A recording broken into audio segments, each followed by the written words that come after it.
Man, this game feels a lot slower than I remember it being. Maybe that's because even when it's up and a-running, everything else is a dragon. In today's humble opinion, we're not taking any bull in Spyro, the Reignited Trilogy.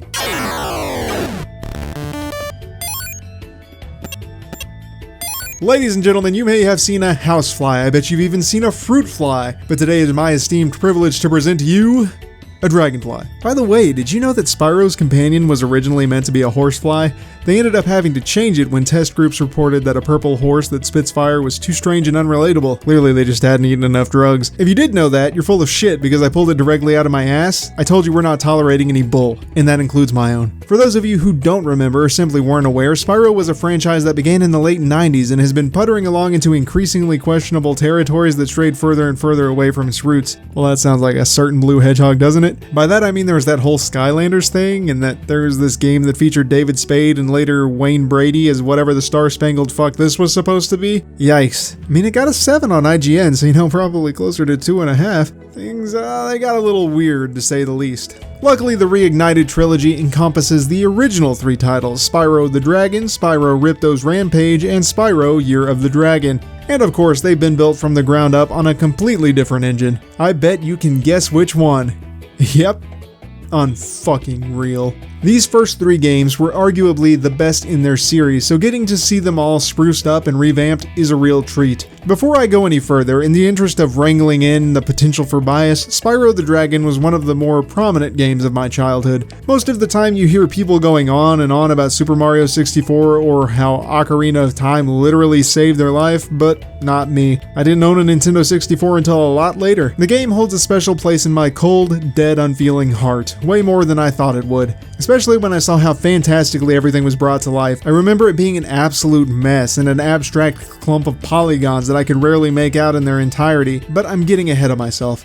In the interest of relative impartiality, I want to start with the things that didn't work, or at least that didn't work for a newer audience whose tastes might have been shaped by the more modern games. These games have been recreated to capture the older iterations as closely as possible. Despite how they may look, playing them isn't going to feel as cleanly as playing newer games, especially the camera, which at times can be an absolute nightmare. This didn't bother me as much because that's how I remember playing the game when I was a kid. I think, and this might be some rose-tinted nostalgia goggles, that it added a lot to the experience in a similar but less necessary way to the HD remake of Resident Evil 1. There were also definitely a few aggravating bugs. In one boss fight near the middle of the game, it sometimes just stops spawning the resources necessary to beat him. Then at the very end of the game, there's a race with a bunch of Yetis that is nigh impossible without exploiting a mechanic early on and then ignoring most of the mechanics for the remainder of the race. It wasn't exactly the fanfare I was hoping for when it comes to fun extras earned for beating the game to completion, which I did on all 3. Likewise, the boss fights were a little underwhelming sometimes in that early 90s collectathon sort of way. The final boss in the first game, for example, is almost 100% chasing him down and virtually no combat whatsoever. If you're looking for a polished, modern experience, this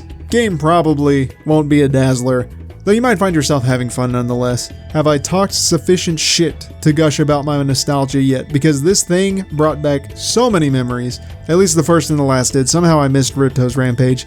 The developers have really outdone themselves with reimagining the worlds the game encompassed. I remember my favorite level being the Magic Crafter simply because the level had no substance back then. It seemed to be floating out in the middle of nowhere like the abstract, confusing bunch of polygons that it was. But in this remake, holy shit, everything is grounded and beautiful. I think some of the characters are a little too cute because I mistook them for friendly, but I love the designs. Everything from the way the druids moved to convey their influence over the world around me, from the fact that they put so much detail into each and every dragon that you rescued, charmed me to pieces. This dragon is knitting itself into existence. Do I need to point out that these guys aren't even significant to the story beyond being a collectible? They used to just be generic dragons. The quality of the visual world building and aesthetics was so significant at the cost of changing virtually nothing. I remember these bushes, but now they're lively and bush-like. I remember these fools, but now instead of literally turning into a clock, they only creatively resemble one. Everything down to the pacing of the way his cheeks deflate when he breathes fire in the loading screens feels so familiar. I also appreciate that they kept the Super Flame power-up just as it was across games. It would have been so easy to make it the same, but it was still distinctly different in the first. I really loved playing through this again. With the exception of all of that skateboarding horseshit, it can go fuck itself. My nostalgic heart yearns to give Spyro the Reignited Trilogy a perfect score, but I'm all too aware of its faults, and of course, now I risk being called nostalgic if I put it at anything resembling high, but honestly, I think it deserves an 8 out of 10. Even if it's not capable of coming to direct blows with today's standards, I don't think it was ever meant to. It was meant to cash in on people's fond memories, to put it cynically. In that regard, it did a fantastic job. I think it's still good enough for people who have never played it before to pick it up, especially with the relative drought when it comes to collectathons. It definitely has its frustrating moments and some potentially game-breaking bugs if you can't figure out how to jimmy the game to move around them, but I don't think there are many games that have ever captured so many creative ideas in level design and theme. It's wacky and zany in a way that only a 90s 3D platformer can be, and I think it was still a little sleeker than the competition even back in the day. And with a little creative nurturing, it has stood the test of time pretty impressively. Personally, I was blown away. Thank you everyone for watching, and special thanks to Toys for Bob for bringing back some of the happiest and angriest moments of my childhood. I never thought that playing a video game would ever bring out those sorts of emotions. Really warmed the old soul. I'm very optimistic about your future endeavors, and I can't wait to see what direction you go. Until next time, remember that failure isn't the worst case scenario. To glow on with your bad selves, and stay awesome.